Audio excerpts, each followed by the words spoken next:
Pasukan pendarat Rusia membebaskan distrik Mikrokanal di Chazov Yar ditandai dengan berkibarnya bendera Rusia dan divisi lintas udara ke-98 di atas reruntuhan di pinggiran barat. Pasukan pendaratan Ivanovo dan Kostroma, dalam pertempuran sengit, berhasil melumpuhkan musuh dari distrik Mikrokanal dan mengibarkan bendera Rusia dan divisi ke-98 di gedung terakhir di bagian barat wilayah tersebut, demikian dilansir akun Telegram Divisi Lintas Udara ke-98 Rusia 3 Juli. Unit serbu lintas udara menerobos pertahanan musuh beberapa waktu lalu dan dengan percaya diri maju ke dalam kota. Apakah ini pertanda kota Chazov Yar akan jatuh ke Rusia?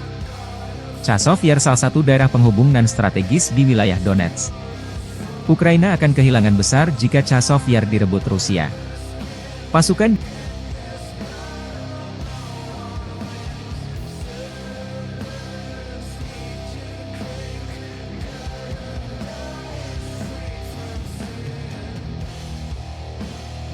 Download Tribun X sekarang, menghadirkan lokal menjadi Indonesia.